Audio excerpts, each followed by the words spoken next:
Welcome to another lovely Sunday. This is Iron Port. Iron Port is brought to you by Ghana Revenue Authority, Gold PLC, Serene Insurance, Ghana Link Network Services, Meridian Port Services, and Phoenix Insurance. The show is proudly powered by the Ghana Ports and Harbours Authority-GPHA, and our media partner is the Business and Financial Times BNFT.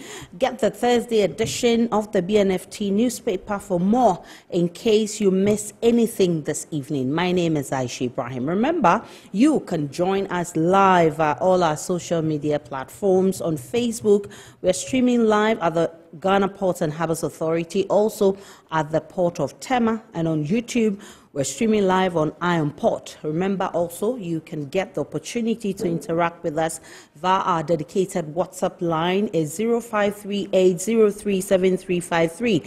We will also open the phone lines in the course of the show for you to make your contributions towards the discussion. So grab your phones and let's get interactive. I'll introduce to you my guests who will delve deep into today's topic shortly after this break.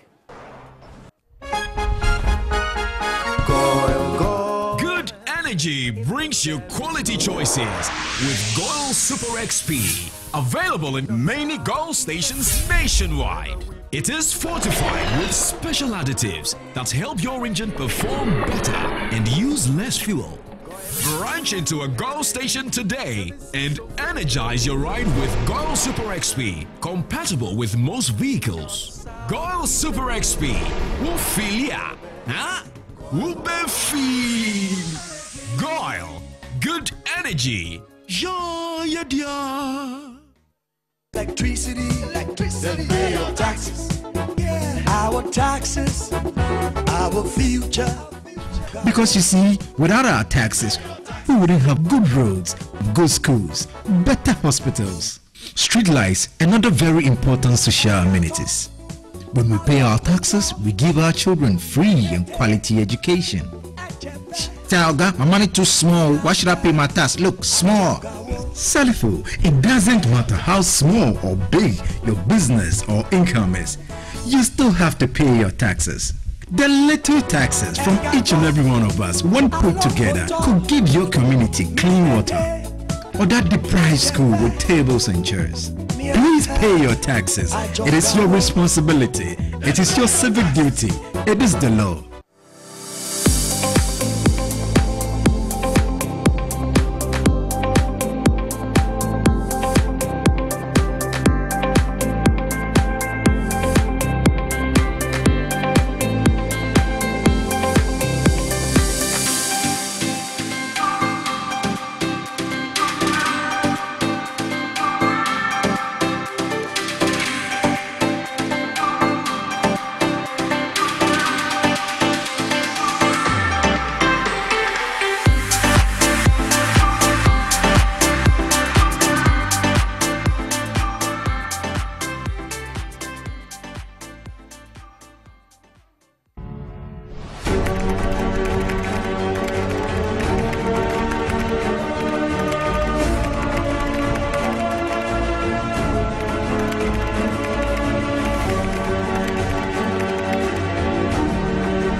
MPS Terminal 3 is Africa's new state-of-the-art container terminal at Tema Port.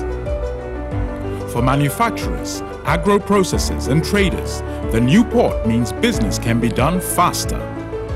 This infrastructure boost will improve Ghana's port handling capacity, connect more trading routes, and oil the engine of growth for the economy, creating greater opportunities across all sectors as Africa's markets merge and become the largest trading bloc globally. MPS, we connect, you thrive.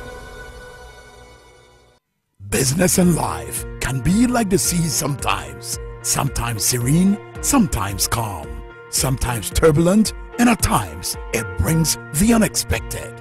However it is like, trust Phoenix Insurance for your home, car, business, and marine insurance needs. Call 0302-246-319 or 0243-690-492. At Phoenix, you experience a delightful service delivered with wisdom. So as usual, you know the port gets very busy during the week, and what we do on Eye on Port is to update you on happenings at the port and the maritime industry. So here's what you missed this week. Ghana joined the rest of the world to celebrate International Customs Day. Observed annually on January 26, this year's theme, Customs Delivering on its Commitment to Efficiency, Security and Prosperity, highlights the role of customs in trade facilitation, security and economic growth. The event brought together key stakeholders in the port and shipping industry. International Customs Day serves as a platform to educate the public on the mission and role of customs while also engaging decision makers to ensure the necessary resources are available for effective operations. Speaking on behalf of the Secretary General of the World Customs Organization, Brigadier General Zibrim Bawa Ayorogo, Commissioner of the Customs Division GRA, emphasized the sector's commitment to fair revenue collection and inclusive policies. The ultimate goal, prosperity, depends on our ability to ensure fair revenue collection, foster innovations and entrepreneurship, support sustainable economic development, and create inclusive policies, practices, and environment that will take into account the diverse needs of the citizens we serve. While Customs works every day to further efficiency, improve security, and support prosperity, we need to demonstrate more visibly to our government and society at large how we are taking actions and delivering results. Tema Sector Commander of the Customs Division of GRA, Theresa Potaki, reaffirmed the commitment of her outfit to upholding integrity and transparency in its operations. Today, we celebrate the progress made by customs administrations worldwide in promoting efficient and secure trade practices. Here in Ghana, we are committed to upholding the principles of integrity, transparency, and accountability in our customs operations. We recognize the importance of collaboration and cooperation among stakeholders to achieve our goals. A former commissioner of the Customs Division, Alhaji Idrisu Idisa Seidu, called for stronger collaboration among stakeholders to enhance cross-border trade. So whatever you are going to do, transporters are there. Those who, represent the traders are there. The deal with you are there. Then you realize that when you are even at the border, you have very, very significant partners that you must play with. Otherwise, your job there will be nothing. We have other border agencies like the Immigration Service, because, like I said, electricity no get left.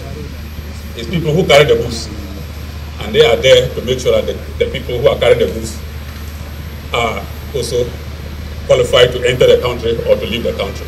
Several stakeholders, including the Ghana Armed Forces, the Energy Commission, Meridian Port Services, among others, reaffirmed their support for customs operations and trade facilitation. As key stakeholders, we will continue to advocate, to advise our people, to be tax compliance, to be customers that are compliant, so that when your cargo gets to the port and it goes through the recruitment of custom exercise, they will tell you, yes, go. And we will not be having complaints to be made. If we as stakeholders are compliant and very efficient and very respectful and abide by the laws, we will continue to do that, and custom will also give us the gateway to pass with our cargo without any hesitation. The Energy Commission acknowledges the value of vital cooperation with custom in preserving Ghana's environment, economy, and energy security. Our combined efforts guarantee the importance of cooling system and electrical equipment satisfy Ghanaian energy efficiency requirements. The event also honored hard-working customs officers for their outstanding contributions to the sector. Congratulations. Time now to check out what's happening and what's new on the maritime industry on the international front. French Container Shipping and Logistics Major CMA-CGM has ordered a dozen liquefied natural gas dual-fuel 18,000 TEU container ships in South Korea. The box ships will be built by South Korean shipbuilder HD Hyundai Heavy Industries, according to data provided by Intermodal. Separately, HD Korea Shipbuilding and Offshore Engineering, of which HD Hyundai Heavy Industry is an affiliate, confirmed the contract in a stock exchange filing. The order was placed by a shipping company based in Europe, encompassing 12 mega container ships. The contract has been valued at about $2.57 billion and slated for delivery by the end of December 2028. The World Shipping Council, the voice of the liner shipping industry, has called on the European Commission to recognize that liner shipping is investing in Europe and urge it to support the sector on its path to decarbonize supply chains, fostering open trade and protecting critical sea lanes from geopolitical disruptions. The association welcomed the balance between sustainability and competitiveness track in the Commission's Competitiveness Compass, which will form the basis of the European Union's Clean Industrial Deal, while also highlighting the importance of supporting the sector. The new measures are reportedly envisioned to de-risk investment in renewable energy and the production and distribution of renewable and low-carbon transport fuels. According to World Shipping Council, these steps are crucial for Europe to establish itself as a maritime energy hub. And those were updates from the international front. On our word of the day today, we are sharing with you transloading. Transloading.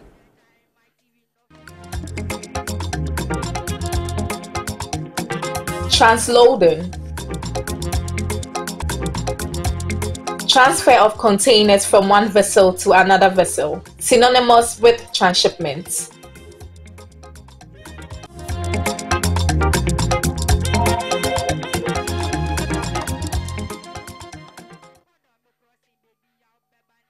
And on our health and safety tip this evening, it's earmuffs. That's the health and safety tips for today. Earmuffs. Earmuffs. Earmuffs. Earmuffs is a hearing protection device worn over the head, like headphones. Wearing earmuffs helps provide more consistent protection of the ear. Before you put on your earmuffs, it is important to inspect them for cracks, tears, or other signs of wear. Earmuffs can be used in the workplace or recreationally for loud activities. When persons are exposed to excessively loud environments more, hearing protection devices are recommended to prevent noise-induced hearing loss.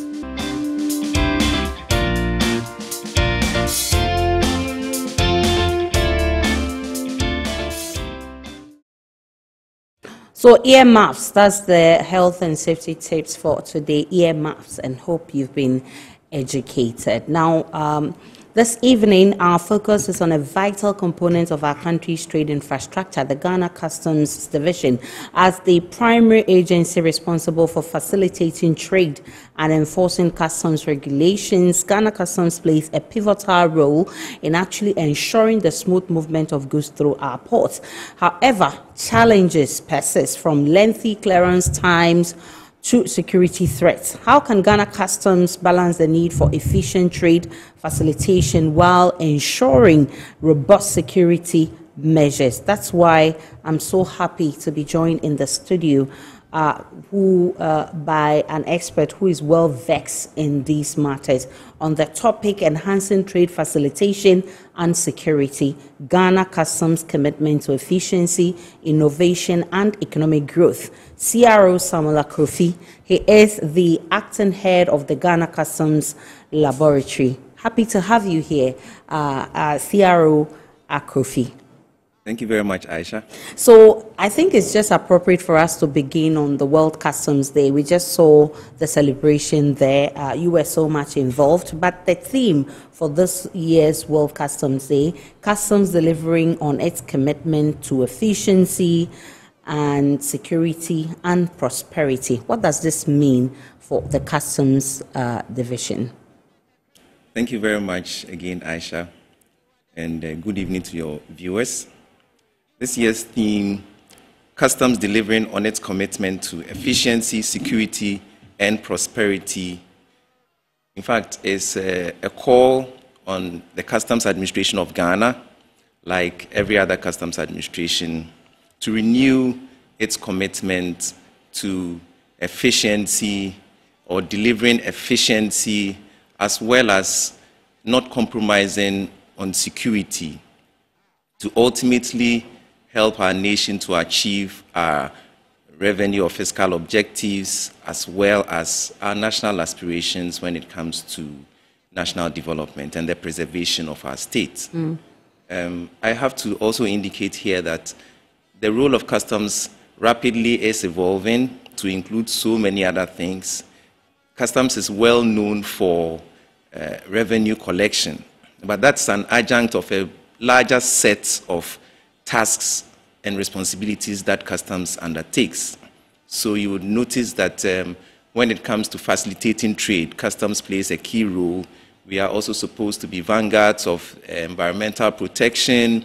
We are supposed to help in intellectual property right protection. We are supposed to properly value some of these materials.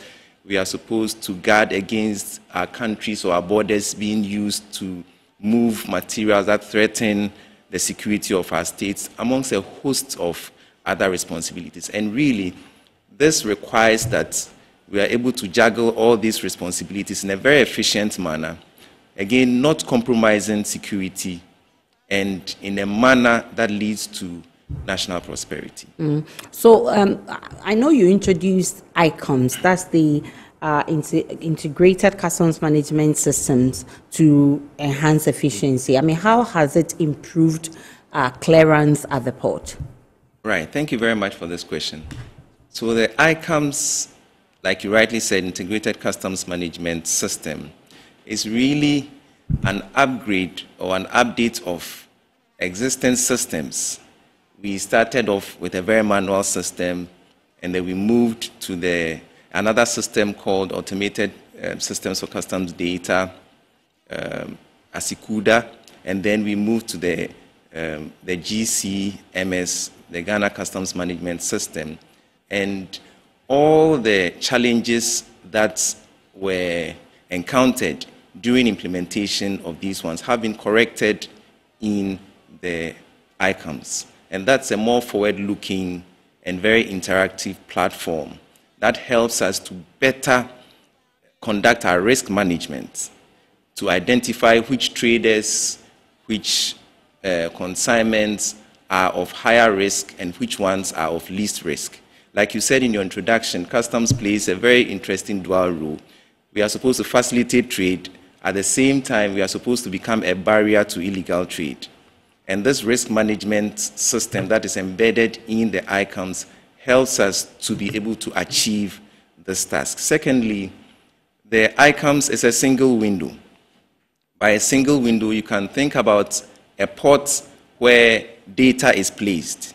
Everybody, every stakeholder involved in this clearance process has access to this information, including other state competent authorities, regulatory agencies, including the banks, customs itself, and the trading community. So it makes it a bit difficult or very difficult for anybody to put in falsified documents, and it helps us to become more efficient when it comes to scrutinizing documents and facilitating the trade process. And in terms of removing delays and bottlenecks at entry points, for instance, if you look at the Tema port, Takoradi port, and even the Aplao border, what are some of the measures that you've put in place over the period? Great. So in 2023, Customs commissioned what was called a TRS, a time release study, to understand the whole clearance flow. I mentioned that customs rule has changed. Initially, we used to be very border focused, but now we have shifted focus to the entire supply chain. So we looked at the time the goods arrive at the port and the time it's released. And then we look at all the choke points or all the bottlenecks where there are delays. We investigated the delays, we identified the factors, and then proposals have been made to overcome these challenges. Some of these challenges can easily be overcome. Others would require infrastructure development and a number of activities to be able to overcome them. So the ICAMS has been able to help us to move majority of our operations that used to be manual to more automated systems, reducing human interfaces, also happens to help when it comes to integrity issues, and then be able to have a system that is seamless so that trade can be facilitated while also not sacrificing the element of security. I'm happy you talked about automated systems. That means you're taking human interface, you're taking the human part, more of the human part out so that it can be seamless. How are you leveraging technology to actually achieve this? Thank you. The whole international shipment or international trade regime is evolving. And as a customs administration, which is more forward-looking, we also have evolved.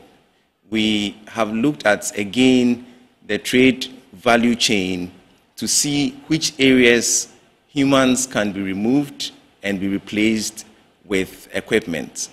Again, it does not totally eliminate human activity, but where technology can facilitate the goods, they are done. So for instance, we use a lot more scanners to do non-intrusive inspections. We have X-ray systems, we have gamma systems. We also use a lot of technology on the field. We have a technology called Fourier transform infrared spectroscopy.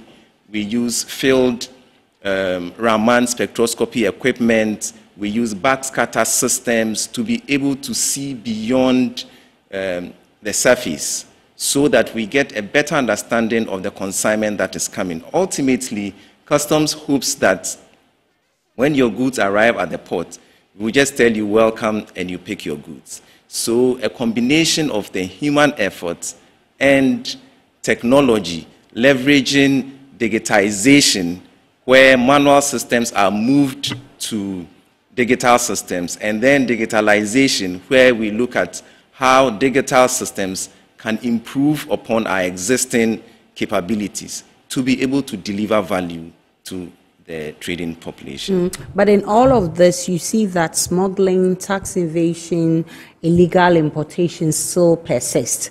I mean, what new strategies are you bringing on board? For security reasons, I know you won't go much into details, but of course, in the surface, there are strategies that you've put in place to check some of these things. Correct. So for every legitimate trading environment, there is the criminal economy. And so we are aware of money laundering issues, we are aware of intellectual property rights issues, we are aware of smuggling, we are aware of the criminal economy and the role that it plays. We are also aware that Ghana is strategically positioned in the scheme of shipment. Strategically positioned, longitude 0, latitude 0. Essentially, we are in the middle of the world. So we are using a lot of technology and we are collaborating with other international organizations, and we use risk management. Risk management, like I said, to identify which traders we can trust. So for everybody who imports or exports or trades with us, we build a profile. And we have a red channel for people that we want to build profile on, or people who who require a lot more stringent checks. We have a yellow channel if you are able to earn the trust of customs. And here I would implore the trading community to provide accurate data, to provide the right invoices, to provide the right documents, because that works in your favor. Once you do that, we trust you more, and you are moved from the red channel to a yellow channel. Now, if you are on the yellow channel and you continue to become a compliant trader, we move you to a green channel where the checks are very limited, extremely limited, and then because of the trust, we allow you to take your goods. There is a further channel called the blue channel where we have the trusted traders. And for the trusted traders, we even release the goods before their arrival at the ports. All these are to enhance or to encourage voluntary compliance so that customs can trust you, and then we can be able to facilitate the clearance of your goods. Our work as customs is to be a facilitator of trade, compliant trade, and to be a barrier to any illegal activities within the entire global trade value chain. It's heartwarming to hear that you collaborate with other international agencies, but even locally, you can't do this alone. You definitely need other agents. What kind of collaboration do you have with other security agencies? I'm talking about immigration. I'm talking about the Ghana Police Service, even national security. Right. How do you collaborate with these other agencies? Again, I'll circle back to the ICAMS. The ICAMS has tentacles everywhere, and every one of these agencies you have mentioned have access. They have access to this ICAMS. So the ICAMS also allows us to have joint inspections so that every agency in real time can put information into the ICAMS based on the information they have. I have to say that customs sits on the gold mine of intelligence because we have information on exporters, we have information on originating countries, we have information on destination, we have a lot more information that can give a bigger picture of the container that is right before us. And for these pieces of intelligence that we have, the consumers of the intelligence are other security agencies as well as intelligence agencies. So apart from giving them access to the ICAMS, we also have joint working committees, technical committees, where we train our officers together, we execute tasks together, and we build formal and informal relationships to help us use the information that comes through our borders to be able to ensure the security of our state while facilitating the trade. Let's look at the threat of smuggling, for instance, and even counterfeit goods. Drug trafficking and human smuggling. We know that we've had increasing threats of these things that I'm talking about. What's your, how are you working with the other agencies that you talked about, Immigration, National Security, Police Service, and the others, to put up a robust, if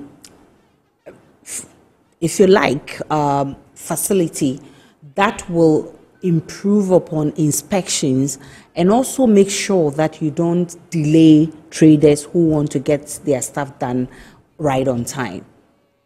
Good question. So most of these, all these agencies indeed that you have mentioned have mandates in law, and they have tasks to perform pursuant to these mandates. So we look at the greater responsibility of securing our borders, and then we are around the table as to what each and every agency can do. We work as a team. We bring our resources together. And I tell you, the ultimate responsibility is to disrupt the criminal economy and process and use intelligence and information that we have to be able to achieve the security that we want for our states. we work very closely with each other. And for instance, you might know that sometimes the general public is not even able to distinguish between a customs officer and an immigration officer. The customs officer will look at the goods, but the goods are usually transported by humans. And so the human aspect of the trade is addressed with, by immigration. We also know that the drug trade is a difficult one around the world. It's getting increasingly complex. And so everybody have been brought on board, including the Narcotics Control Commission, even the Ghana Health Service, to understand how these goods are being moved across. There are linkages, and you'll be surprised that counterfeit goods are linked to terrorism.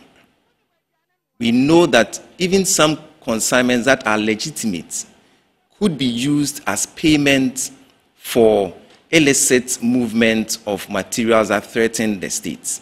So we have had instances where the intelligence agencies have come in to connect the dots and to provide information to either customs or the police or whichever agency with the mandate to be able to conduct more precise inspections. So you might see the face of customs doing the inspection, but this inspection is meant as an input for another agency, ultimately to the benefit of the security of our states. So if an importer, for instance, wants to know, and I'm taking you back to the icons, Right. If I am an importer or exporter, or let's say importer, for instance, and I want to know which goods are permissible and which goods are not permissible, how do I go about it? Can I find that also on ICOMS? Unfortunately, you may not find them listed on ICOMS, but there are prohibited goods, there are restricted goods, and we know, for instance, that narcotics are not allowed. We know that weapons or ammunition are not allowed. We know that pornographic materials are not allowed. We know that certain materials are restricted and they require permits, certificates, or licenses. For those ones, they are tied to the codes, the HS codes. You know, we use the Harmonized Commodity Description and Coding System. And so when you put in your requests or your information to customs that I want to clear this, you would get a response that for this material, it may be controlled under a certain national or international law, requiring you to obtain a permit from this agency A or agency B. So although you may not have a list, once you begin to bring in any material, for instance, you want to bring in a food item, you will eventually get a response that for a food item, you need a permit from the Food and Drugs Authority, from the Ghana Standards Authority. If you need one from the veterinary services, you are going to get one, and you are going to get a response. So the system itself guides you based on what input you make to the system. Okay. But is it possible to have it on the ICOMS? We want to make it very interactive. I think it is one of the areas where we look at and list all the items that require you to have a permit.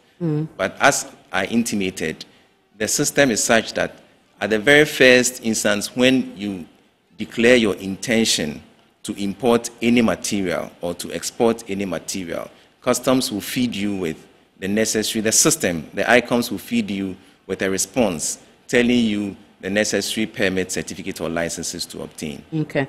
Recently, there was an announcement that was made by the Ghana Port, by the Customs Division at the port that, all containers that will be coming in needed to be scanned. Then recently, there's also been some backtracking. I just want us to listen to this video, which the Customs the Commissioner spoke about it this week. Let's listen to it, then we can have a conversation on it.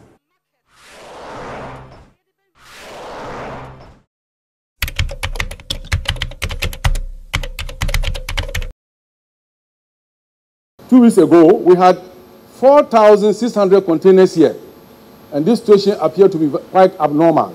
4,600 containers, and more containers were arriving on a daily basis. So we have to take an abnormal action by allowing some of the containers here, which are import, which are here inland, to move without being scanned, because we are aware that we conduct fiscal checks on them. We have to allow that, and that has brought down the numbers. So for us to achieve efficiency, what it means is that we have to balance the issue of security, public safety, security, speed, security, and convenience.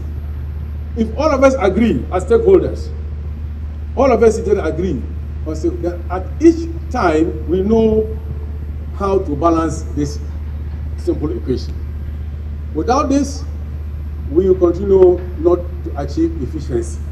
And once this is done, understanding this concept, what it means is that we will achieve efficiency leading to prosperity. That is the message I have for you from the Office of the Chief of Staff of the Ghana Armed Forces. Okay, so if you missed what the Commissioner said, I want us to listen to him once more.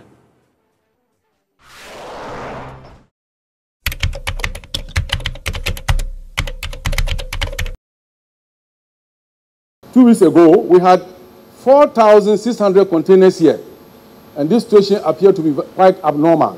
4,600 containers, and more containers were arriving on a daily basis. So we have to take an abnormal action by allowing some of the containers here, which are import, which are here inland, to move without being scanned, because we are aware that we conduct fiscal checks on them. We have to allow that, and that has brought down the numbers. So for us to achieve efficiency, what it means is that we have to balance the issue of security, public safety, security, speed, security, and convenience. If all of us agree as stakeholders, all of us agree, that at each time we know how to balance this simple equation. Without this, we will continue not to achieve efficiency. And once this is done, understanding this concept, what it means is that we will achieve efficiency leading to prosperity. That is the message I have for you from the Office of the Chief of Staff of the Ghana Armed Forces. So that was Brigadier General Zibrim Bawa Ayurugo, the Commissioner, making those announcements.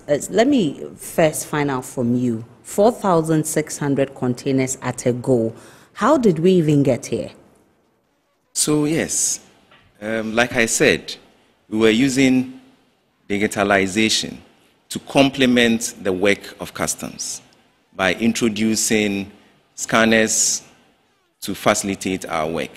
But sometime in July 2024, the equipment began to experience some breakdowns, and that slowed the process.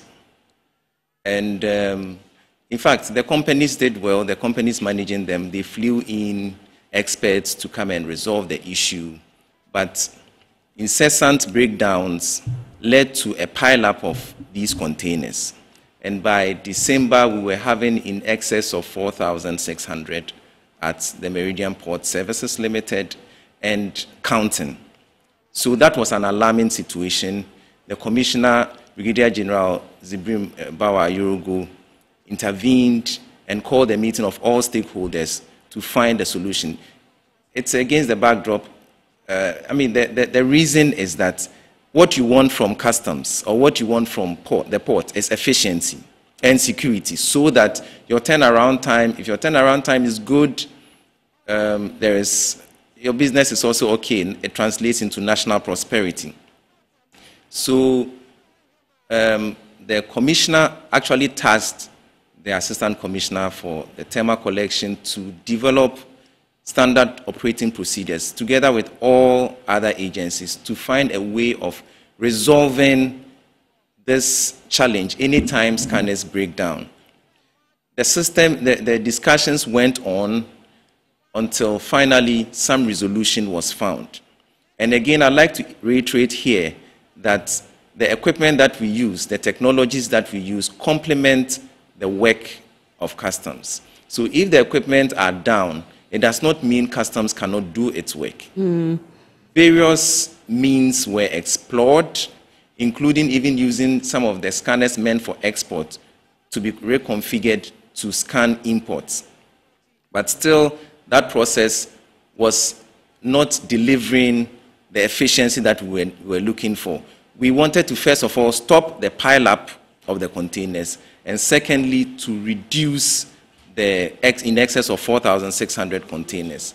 So a decision was taken, effective 10th January, so that these goods would be moved to the internal container depots, so that they will be moved under escort, and the necessary customs checks will go on. What it meant was that even if you were on a green channel or on a yellow channel where we could have used the scanners as the primary source of inspection, that capability was temporarily not there, and so everybody was subject to full 100% examination.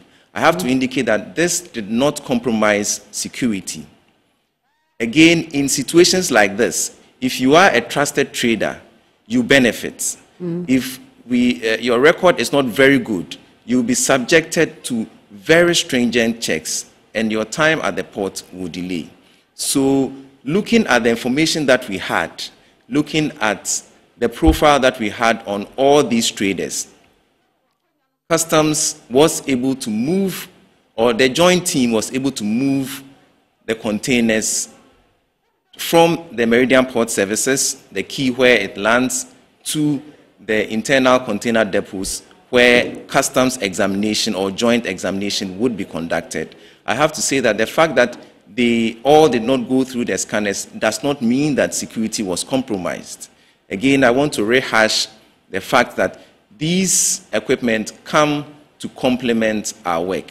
And like I earlier said, we have a wide range of technologies that we use, and they are complementary to be able to conduct the inspections that we did. So within a 10-day period, number one, the pile-up had stopped, and number two, the numbers had reduced to about 3,600. And we are hoping that within the constraints of logistics at the port, one of the major constraints being the number of trucks that we require to move them from the Meridian Port Services to the internal container depots, within those constraints, we are still going to work to make sure that we deliver efficiency, security that will translate into overall prosperity for our people. But also bearing in mind that every other day or every day there are more containers coming in. Have we started feeling the impact yet? Yes. Number one, like I earlier said, the pile-up of the containers has stopped because of the quick movement for examination at the internal depots like the Golden Jubilee Terminal and the like. And then number two, within the 10-day period, we have been able to clear 1,000 of the piled up containers, whilst not affecting the normal work that is going on. So work is going on, and we are hoping that if it continues this way, if we're able to get many more trucks to move them, we will be able to even move at a faster rate. And I know that the general public the trading public is particularly excited about this intervention. I'm going to find out from you if this directive is actually going to have any effect on revenue mobilization. But let me ask the bigger question. You generate a lot of revenue for the country. How do you intend to generate more revenue for the country this year? Thank you very much. So, efficiency is the watchword. Security is not going to be sacrificed on the altar of revenue collection. We use a lot of risk management. You know, when you look at the port, if you cast your mind back to the ports or to any border, there are lots of containers. Majority of them are compliant, but only a few are non-compliant, and they actually threaten our security. So our job as customs in this year would be to find intelligent ways of profiling these containers using data analytics, using big data, using neural networks, using deep learning and machine learning to be able to identify the non-compliant ones. So immediately you are compliant, your goods are facilitated. Our time release study tells us that when we are able to identify quickly the compliant ones, we are able to release them within hours. So our focus this time is to identify the non-compliant ones even more quickly so that we can isolate them and subject them to very stringent checks. Again, this year we want to encourage the trading community to be very, very, very forthright and very open with customs. You can walk into our offices, and we even have a client services unit to address challenges that people would have. So our posture is one that is very welcoming and attractive to the compliant trader. But we are a formidable barrier to anybody who wants to not comply.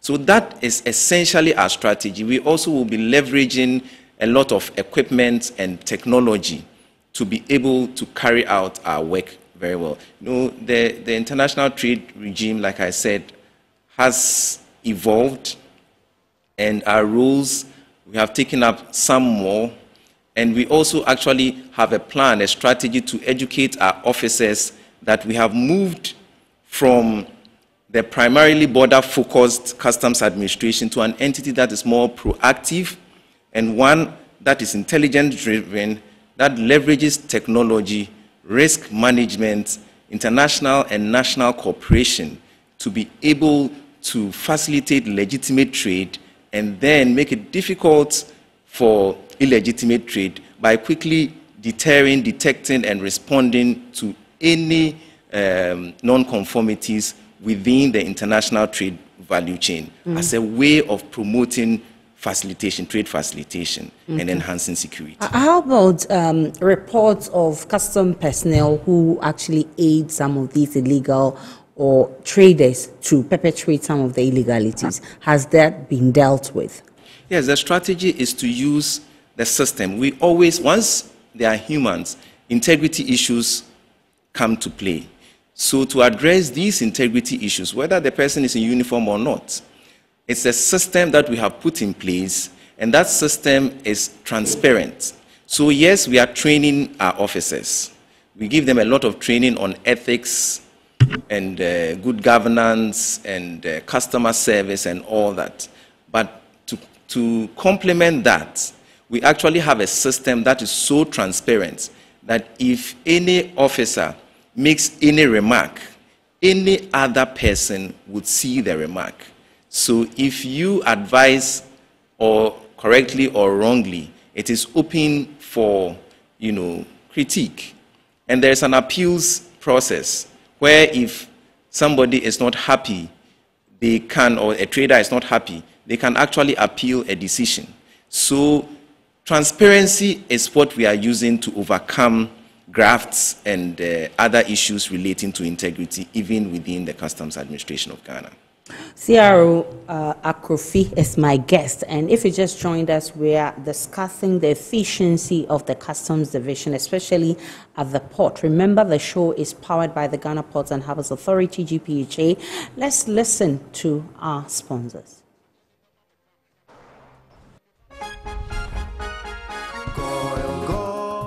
Energy brings you quality choices with Goil Super XP, available in many Goil stations nationwide. It is fortified with special additives that help your engine perform better and use less fuel. Branch into a Goil station today and energize your ride with Goil Super XP, compatible with most vehicles. Goil Super XP, Wufilia, huh? Wubefeel. Goil, good energy.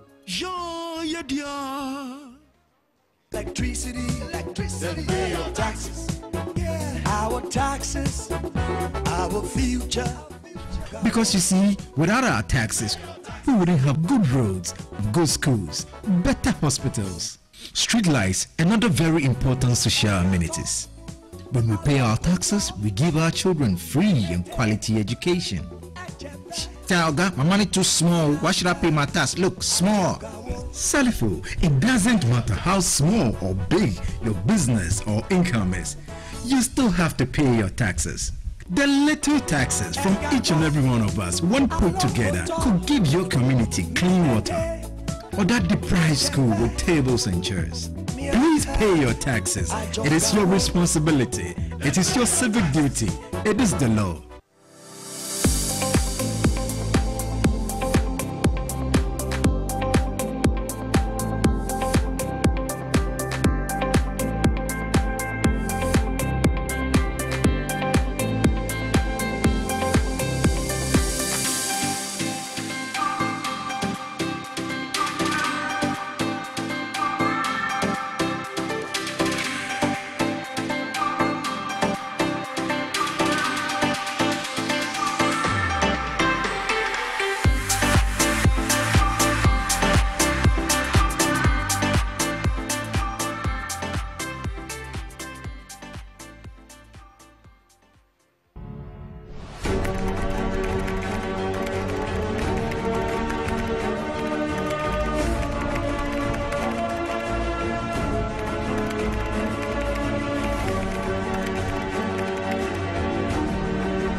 MPS Terminal 3 is Africa's new state-of-the-art container terminal at Tema Port. For manufacturers, agro-processors and traders, the new port means business can be done faster. This infrastructure boost will improve Ghana's port handling capacity, connect more trading routes, and oil the engine of growth for the economy, creating greater opportunities across all sectors as Africa's markets merge and become the largest trading bloc globally. MPS, we connect, you thrive. Business and life can be like the sea sometimes. Sometimes serene, sometimes calm, sometimes turbulent, and at times it brings the unexpected. However it is like, trust Phoenix Insurance for your home, car, business, and marine insurance needs. Call 0302-246-319 or 0243-690-492. At Phoenix, you experience a delightful service delivered with wisdom. Welcome back to Ion Port. Ion Port is brought to you by the Ghana Port and Harbours Authority-GPHA. Before I went on that break, I said I was going to ask you whether that directive by the Commissioner will in any way affect revenue collection for the country. I'll come to that, but I want to give you, the viewers, the opportunity to also call in with your questions, suggestions, and comments about the show. And it's on 0245-834-980, 0245-834-980. It's right on the screen. You can also send us your messages on WhatsApp. It's on 053-803-7373, 053-803-7373. Let's get interactive on Ion Port. That's how we do it over here. So, before I even veer into the African Continental Free Trade Area and how Ghana Customs Division is leveraging on it to promote trade, let's go back to that one, that directive by the Commissioner. Will this in any way affect revenue mobilization? Not at all. Like I earlier indicated, it is customs that collects the taxes. Now, these equipment that we use are only tools that facilitate the work that we do. The scanners are not the only tools that we use.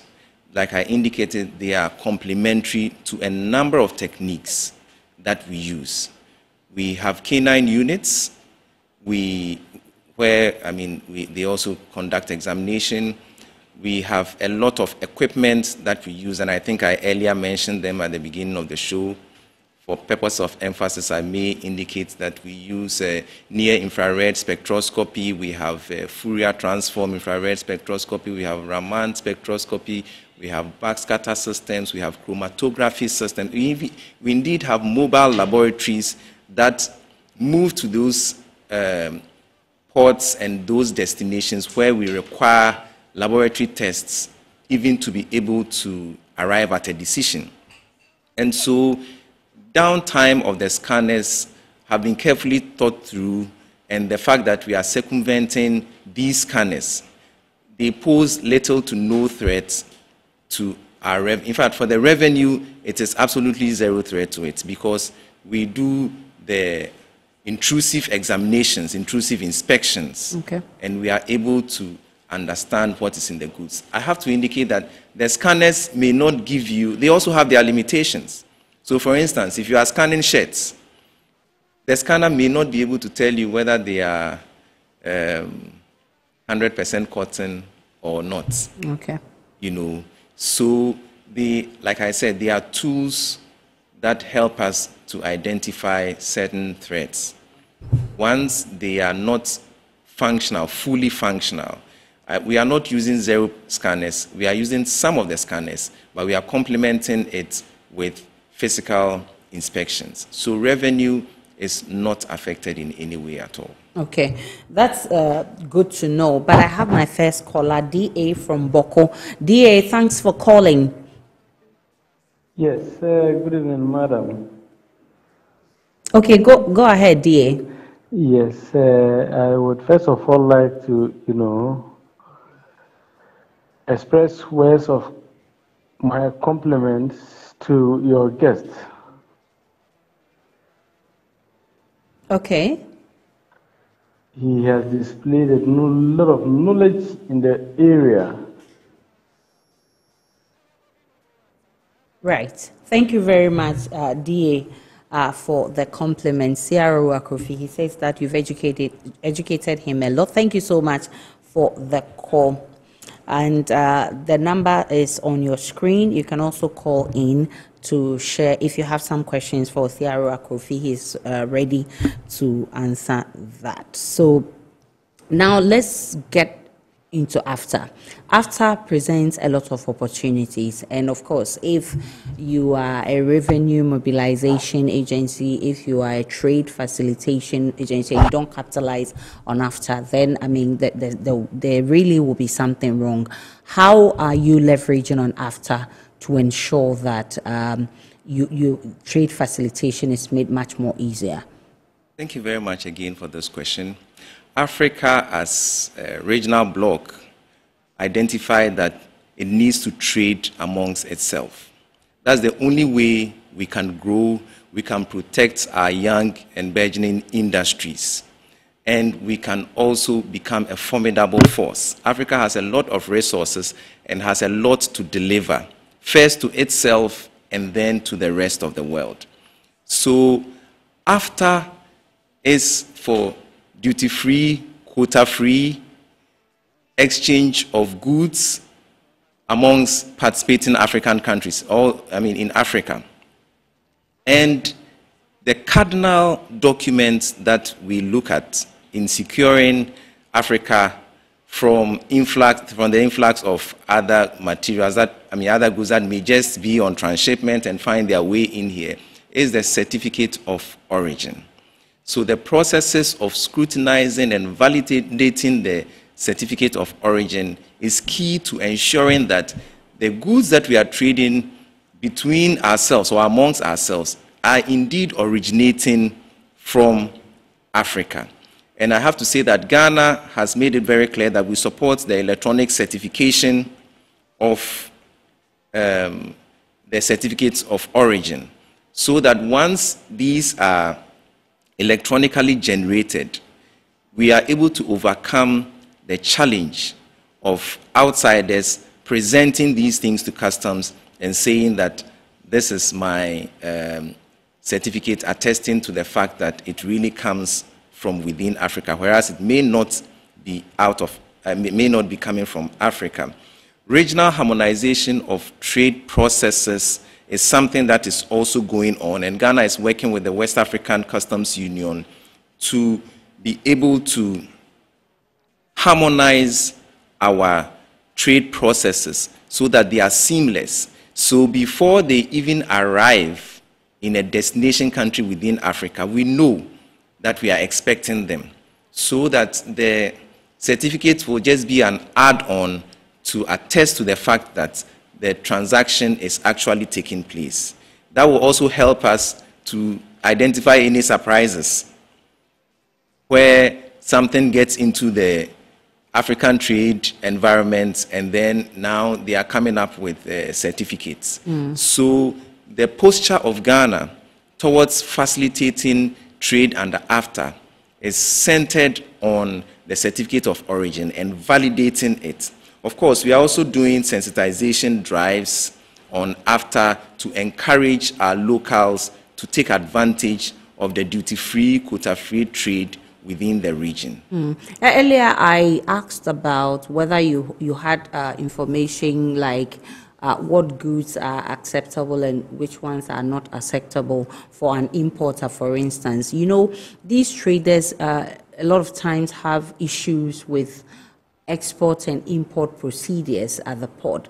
What training programs are you putting in place to help these traders to also help make your job easier? Correct. So these traders usually come in groups. Not only the traders, but even their clients who are the clearing agents, the customs house agents, they also come in groups. And we work together with their groups to be able to conduct training programs on certain items that are in trade. We look at what is regularly traded and we run courses for them. There are also outreach programs for our trading community where we go and sensitize them and we create the opportunity to even listen to them.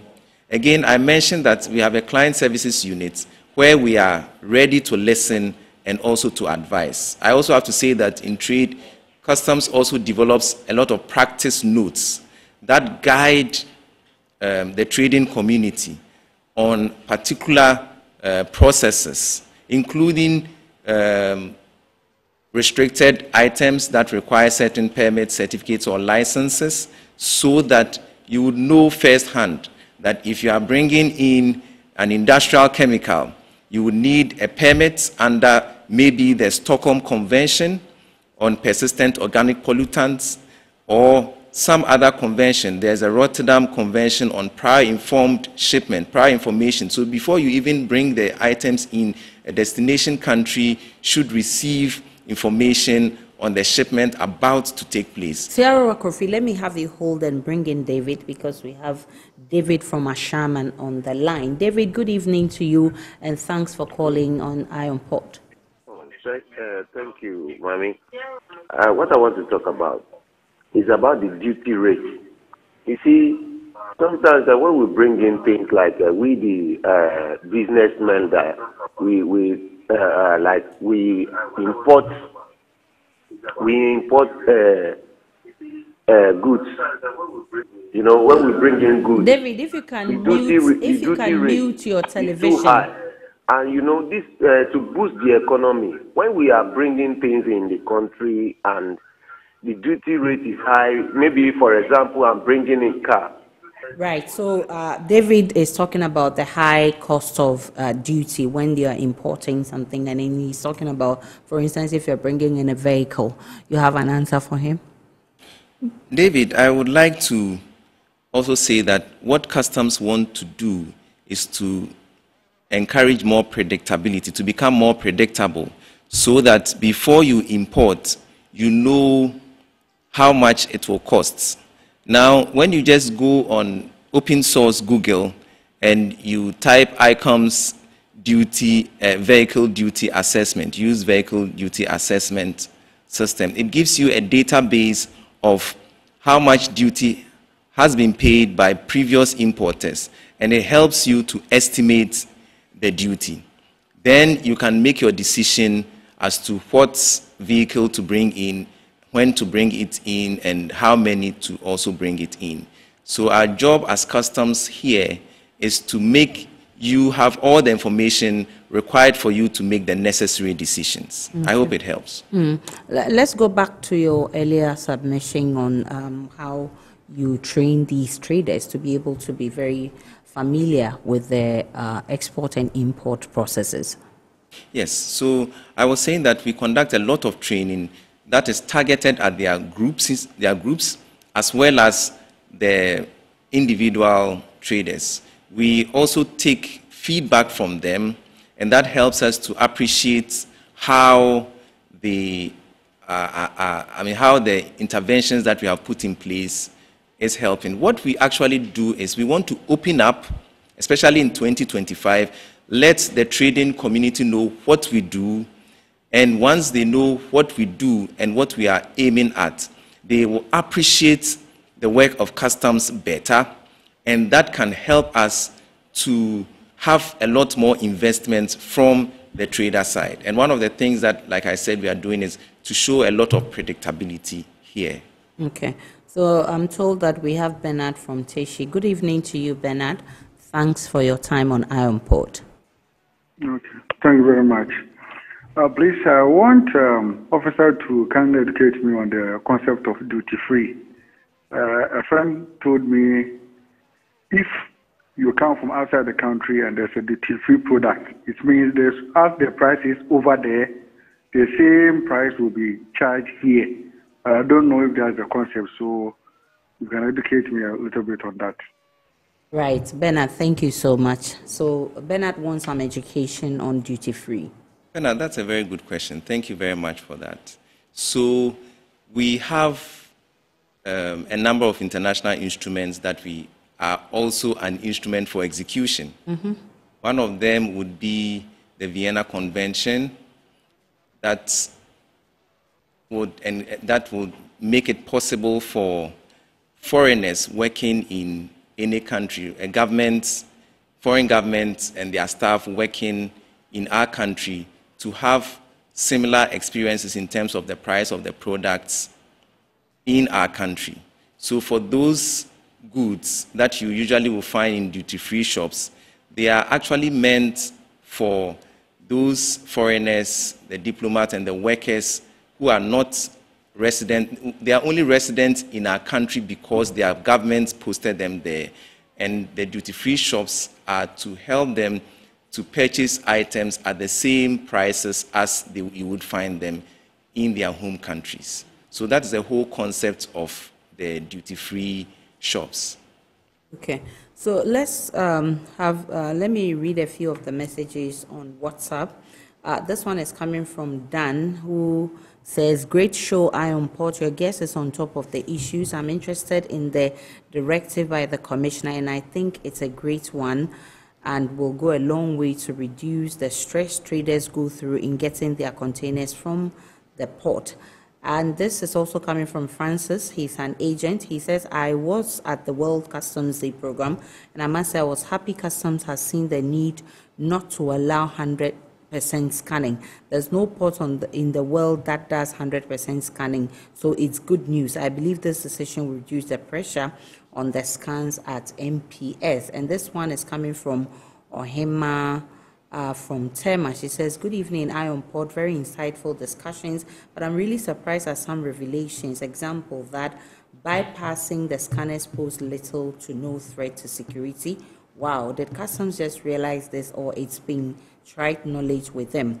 If the latter is true, then Customs has been very wicked to the Ghanaian trader, because the amount of demurrages, rents, and storages the traders have incurred as a result of the 100% scanning policy is unquantifiable. I'm not sure that exactly what CRO Akufi said. Is that what she said? No, but let me break it down for our guests. So let's contrast. Your container comes and customs will have to conduct examination or inspection, 100% inspection. It means that the container would have to be positioned, opened, the content brought out, and then each item inspected. Now, we have drive-through scans, and for those scans, the vehicles will drive at between 5 and 10 kilometers per hour, while the goods, your containers, are being scanned. And by the time you want to go for examination, as they call it, for the customs inspection, we already have a picture as to what is inside the container. And then we know where to open up and do some checks and where not to open up and do some checks. Like I said, the key word here is complementarity. So technology comes to complement our work, to facilitate our work. And it's not the case that when you scan, you don't inspect. When we scan, we inspect. Okay. Except that when you are a very trusted trader, like I said, before your goods even arrive, if you're on Blue Channel, your goods are released. So it's a combination of how trustworthy you are in the eyes of customs based on the history of you yourself as a trader, of the exporting country, of the originating ports, of so many factors, even including an international sanctions regime that is in place, or certain national or international instruments that we have to employ. There is the UN Security Council Resolution 1540, and if you look at the operative paragraphs 3, C, and D, it calls on member states, including Ghana, and these are binding, to implement effective and efficient means of scrutinizing goods in a manner that will prevent certain threats identified in this resolution from crossing international borders. We identified these equipment, the scanners, as helpful, and that's why they are using it. So our population, our trading public, should actually be happy that we are using these equipment to facilitate or to hasten the pace of examination or customs inspection. And that's the reason why when they broke down, there was this pile. But if I want to understand where this particular one is coming from, I think what has been the challenge has been why you're not using your risk engines and, I mean, to deal with the challenge instead of doing this 100% scanning. Our risk engines have always been used. And the risk engine is what I'm saying, that based on the level of compliance or trust that you have in the eyes of us, of customs, you are placed on a certain level of risk, which is either red, yellow, green, or blue. And for the blue, you are even cleared before your goods arrive. And it is our fervent hope that as many as possible traders can get to the Blue Channel. It's difficult because we have to do that balancing act. But then, if you are on red, you have difficulties because we will rummage your goods, we will search and we'll do 100% examination, simply because some or just a few of the containers, like I said, or the packages, have materials that threaten the security of our state. And Ghana will not use its borders to be a conduit or a destination for goods that threaten our country. We will not sacrifice security on the altar of revenue or facilitation. We are going to balance the act. And that is what we see in the directive that the commissioner gave. That said that in the interim, some of the containers should leave the port. And when they are leaving the port, they leave under escort to the internal depots where examination is carried out. And the examination is carried out based on the assessed level of risk. I have to add again here for emphasis that the non-functioning scanners does not affect the risk levels assigned to these goods. Okay. It's based on the risk levels that we use the various interventions. So now we are having a situation where containers in the yellow channel or the green channel, which may have just been examined by using the scanners, now have to go through that process of rummaging. But I have to say that these scanners are being repaired and they are being brought into a good working order. I have to add that, again, when the traders are using their drivers within the port, they have to stick to the regulations, to the speed limits. We have a situation where one of the lines, a driver drove into it. It has been put into working order, but it's not 100% efficient. Sometimes when it works for a while, you see it gets very heated, and you have to stop the scanning process to allow it to cool down. All these were factors that contributed to the pile-up of the containers. But we are using very intelligent processes. We are using a lot of intelligence to identify the goods and to conduct examination so that we can ultimately facilitate the compliant ones. So basically, you are encouraging traders to be compliant. Are there sanctions for non-compliance? Yes. If you are not compliant, you may be on the green channel or on the blue channel. If we find out that you are not compliant, we will take you back to the red channel, where you would have to prove that you are a trusted trader before eventually getting back to the trusted trader scheme. I want to say here that everybody is encouraged through your documentation or through any other process that you use to be compliant voluntarily. If you are compliant, customs would relax their controls on you, because our work is, like I've said time and again, to facilitate the trade of the compliant trader and to make it very difficult for the non-compliant traders. So we will not compromise on this. And that was what the Commissioner of Customs mentioned during the International Customs Day that we just celebrated. Right. So I'm happy, Ohima, I'm sure his explanation actually resolves your challenge. But again, there can't be efficiency without infrastructure. So we're looking at this year, what are the changes you want to introduce? What are the infrastructure upgrades? I mean, what's the plan for this year? Definitely, with the Customs Administration, whose objective during this year is to be efficient, we are looking at building more on the infrastructure that we have, using more technologies. I mentioned that as a Customs Administration, we have acquired some mobile laboratories that instead of the samples coming to a customs laboratory for analysis, the lab will actually move to the point of entry for examination to take place and results obtained for real-time clearance of goods. So for infrastructure, we are looking a lot at mobile detection systems and mobile screening systems, and as many systems as possible to deploy based on the outcomes of our TRS that we conducted, our time release studies that we conducted. I mentioned that the time release study brought out certain weaknesses and certain choke points and certain places where we needed to work on. So where infrastructure is required, the necessary investments would be made this year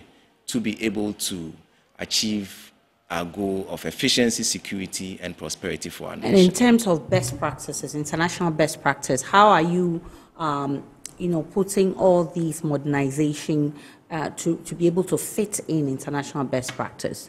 Thank you. Customs Ghana, the Customs Administration of Ghana is a member of the World Customs Organization. And there are a number of recommendations, there are a number of activities, there are a number of standards and practices that we are supposed to adhere to. And the Customs Administration of Ghana is not working in isolation. Customs is working in line with international standards and in line with international best practices. We also have participated in a number of projects and operations. And in this year, We are also going to participate in many more operations, some of which have started, and we are hoping to use that as a more efficient way of doing our work. I have to just add again that there is what is called a Customs Enforcement Network, where Customs Ghana is part of. So we use that network to also get information and place information where we need to put it so that we are able to identify more quickly the goods that are compliant and the ones that are not compliant. We are, like I said, very intelligence-based, again, based on practices like the SAFE framework and other security systems and practices proposed by the WCO. It goes even through to our legal reforms, and that there's, for instance, the Punta Cana resolution, which encourages customs administrations that where we even lack the legal authority, for us to also begin the process of upgrading our laws to be able to become a more efficient customs administration. I was going to ask you whether you have mechanisms for feedback, but I think I'll choose this question over that because we have just less than 2 minutes to go. Someone is wondering why you have a laboratory. What do you do there? Why Customs has a laboratory? Very interesting. So you have a bottle in front of you with a red cap. What is it? The customs officer is supposed to inspect and confirm the entered description. So if we do not have a laboratory, we will be limited in terms of what chemicals, what biological agents, what radiological or what nuclear materials are being brought into our country. And so the laboratory helps us to be able to first identify the goods that are being traded, and that identification and certain characteristics about the material we have identified help us to properly value and classify it for tax purposes, whilst also becoming a capability for customs to be able to reject outright at the port the materials that will threaten our state. And then we would even forward to other government agencies like the Food and Drugs Authority or the Ghana Standards Authority for more thorough checks. So what we do is a first line checks for purposes of commodity identification and classification in the harmonized commodity description and coding system. If you can just in a second address this for me, do you have mechanisms for feedback aside icons that give us the information on what we want to know? If we want to give you feedback, do you have mechanisms for There's that? a client services unit within the Ghana Revenue Authority. And once you walk in there, we have people whose job is to listen to you and take feedback. We appreciate the fact that feedback is what leads to continual improvement. And so we have implemented a channel for feedback. And my understanding is that in 2025, that is going to be worked on more so that we get more feedback to be able to shape the policy that we are going to put in place to address the needs and the aspirations of our people. Tiara Kofi, I'm grateful. I'm extremely grateful for your time this evening. That's where we draw the curtains. Viewers, thank you so much for your time. Tiara Samola Kofi is the acting head of the Ghana Customs Laboratory. Thank you so much. And the show was brought to you by the Ghana Revenue Authority, Go PLC, Serene Insurance, Ghana Link Network Services, Meridian Port Services Limited, and Phoenix Insurance. Remember, the show is proudly powered by the Ghana Port and Harbours Authority-GPHA, and our media partner is the Business and Financial Times. Make time to watch the abridged version on Wednesday at 8:30 p.m. on GTV. Do enjoy the rest of your evening.